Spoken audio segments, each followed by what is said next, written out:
Alhamdulillah, thumma alhamdulillah. Alhamdulillah Rabbil Alamin alladhi ba'atha rasulahu kaffatan lil alamin. Asyhadu an la ilaha illallah wahdahu la syarika lah wa asyhadu anna sayyidana Muhammadan abduhu wa rasuluhu wa safiyyuhu min khalqihi wa khalqihi. Allahumma shalli وسلم وبارك على سيدنا محمد وعلى آله وأصحابه أجمعين. فيا أيها الناس اتقوا الله حق تقاته ولا تموتن إلا وأنتم مسلمون. حيث يقول سبحانه وتعالى في كتابه الكريم: يا أيها الذين آمنوا اتقوا الله حق تقاته ولا تموتن إلا وأنتم مسلمون. Ma'asyiral hadirin, jamaah salat Jumat rahimakumullah. Pada kesempatan yang mulia ini, marilah kita sama-sama meningkatkan kualitas keimanan, ketakwaan kita kehadiran Allah Subhanahu wa Ta'ala dengan menjalankan segala perintah-perintahnya dan menjauhi segala larangan. Ma'asyiral hadirin, jamaah salat Jumat rahimakumullah. Keseimbangan antara menjalankan perintahnya dan menjauhi larangannya itu sama. Ketika orang tidak melanggar larangan Allah, tetapi dia tidak menjalankan perintahnya, itu dia yang berdosa kehadiran Allah. Dosanya hampir sama dengan melanggar larangan Allah. Maka di sini kami berwasiat kepada diri kami juga kepada ma'asyiral hadirin pada umumnya untuk selalu waspada dengan ajaran-ajaran yang saat ini kita dengar, yang saat ini kita lihat, yang saat ini kita rasakan di sekeliling kita, baik melalui media massa ataupun lainnya. Karena kadang mereka tidak mempunyai satu keilmuan, tidak mempunyai ilmu yang mumpuni, tapi mereka punya media untuk merusak akidah. Maka sering kita ucapkan, maka sering kita omongkan, kita sering kehilangan akidah kita, tapi kita tidak merasa bahwa kita kehilangan akidah. Ma'asyiral hadirin jamaah salat Jumat rahimakumullah. Pada kesempatan ini kami ingin membahas sedikit tentang Maulid Rasulullah sallallahu alaihi wasallam, di mana Allah Subhanahu wa taala berfirman dalam kitab suci Al-Qur'an, Bismillahirrahmanirrahim, Innallaha wa malaikatahu yusholluna 'alan nabi.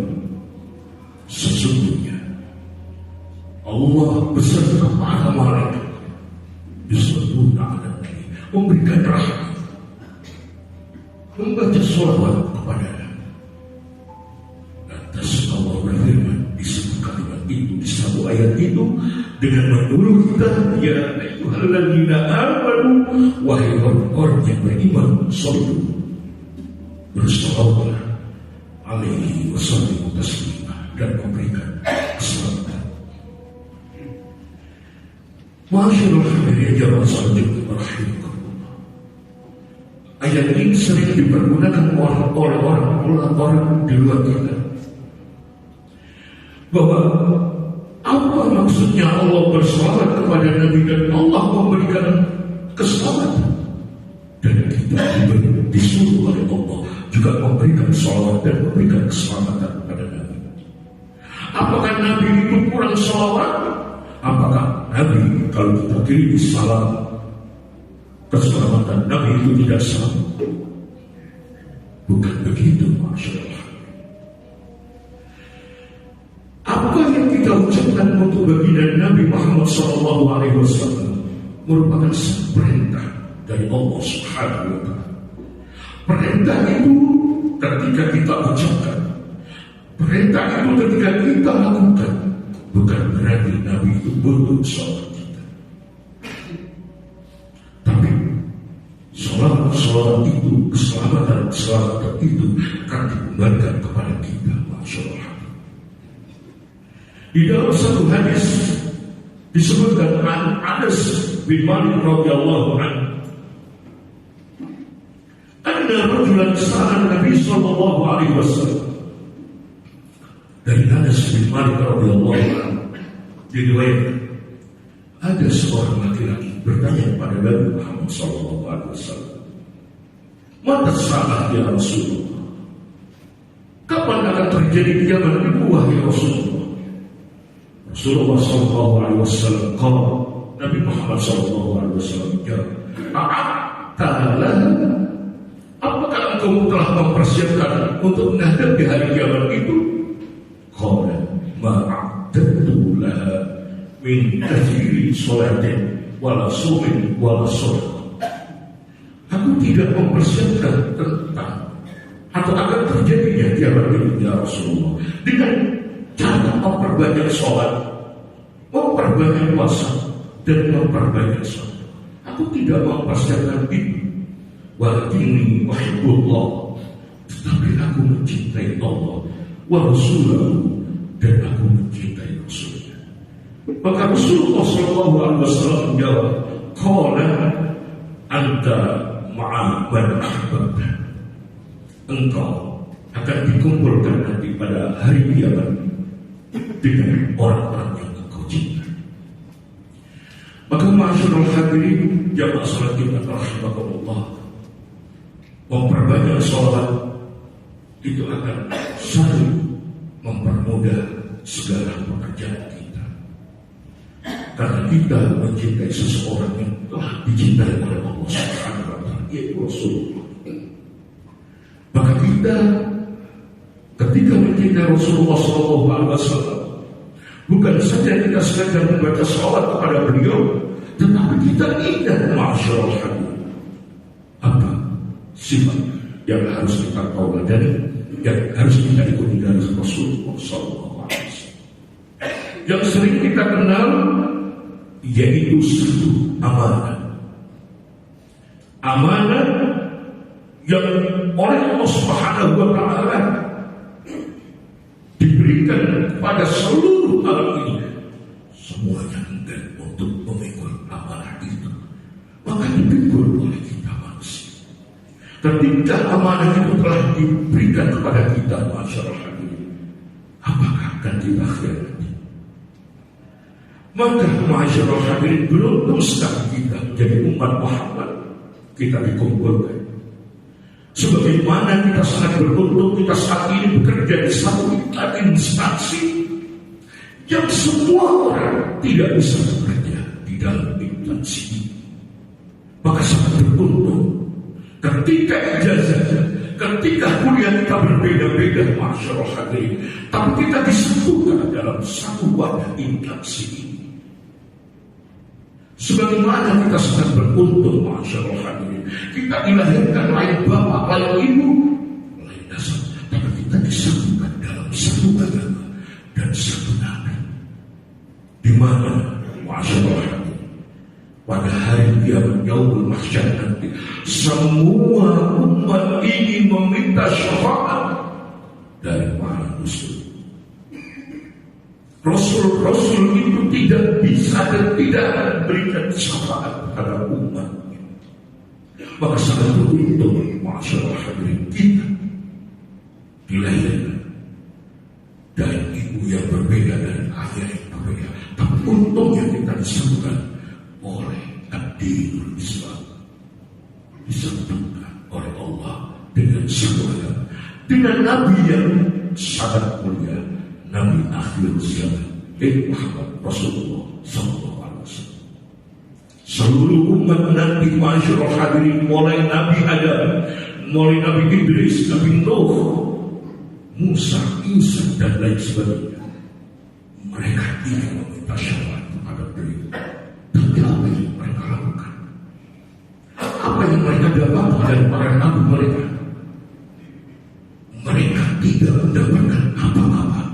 Inharu ila Muhammad Rasulullah sallallahu alaihi wasallam.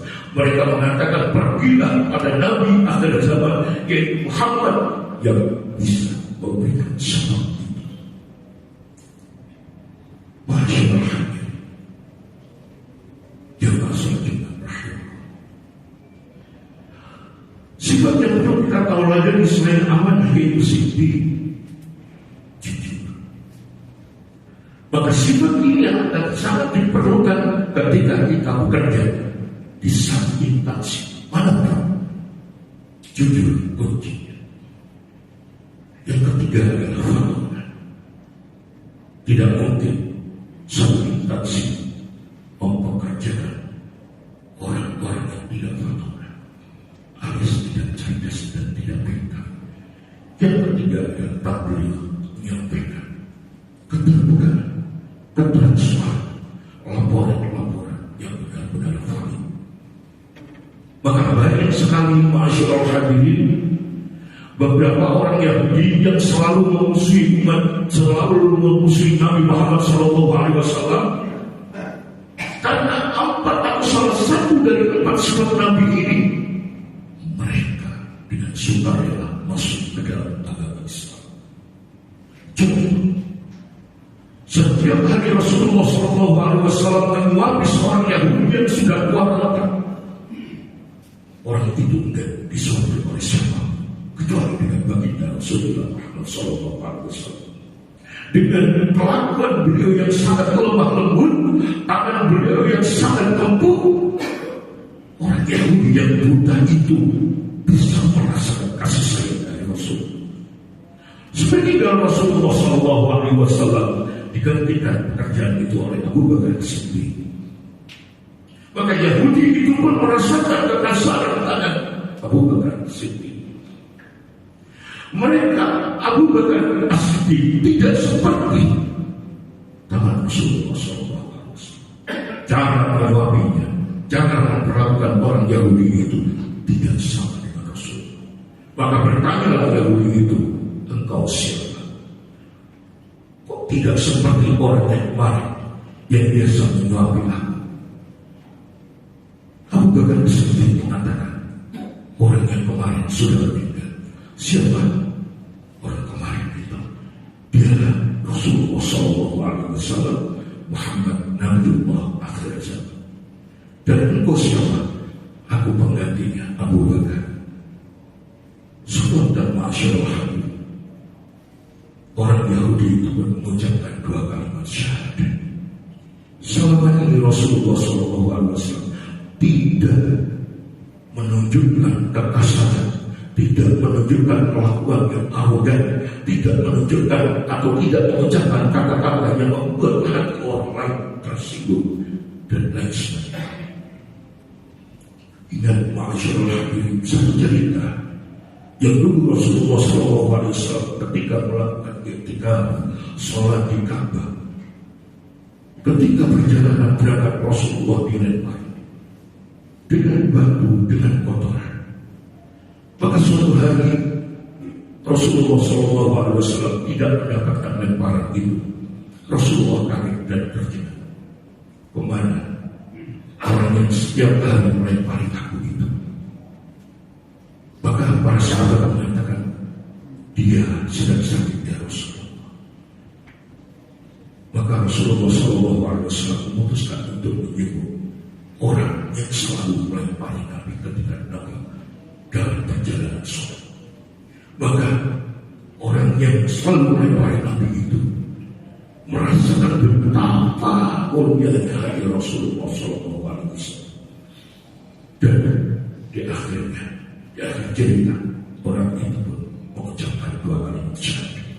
Mudah-mudahan masyarakat hadirin, kita digolongkan oleh orang-orang yang selalu mencintai Rasulullah SAW dengan demikian mengagumi dan mensuritawakan sifat-sifat Rasulullah sekaligus menjalankan apa saja yang telah diperintahkannya dan diperintahkan oleh Allah Subhanahu wa Ta'ala. Mudah-mudahan sedikit khutbah yang dapat kami sampaikan ini dapat menggugah hati kita sehingga kita digolongkan oleh Allah Subhanahu wa Ta'ala ke dalam golongan orang-orang yang soleh dan di akhir hayat kita Allah berikan kita gelar husnul khatimah. Amin ya rabbal alamin. A'udzu billahi minasyaitonir rajim. Bismillahirrahmanirrahim. Wal 'asri innal insana lafi khusr illa alladhina amanu wa 'amilus solihati wa tawassaw bil 'haqqi wa tawassaw bis sabr.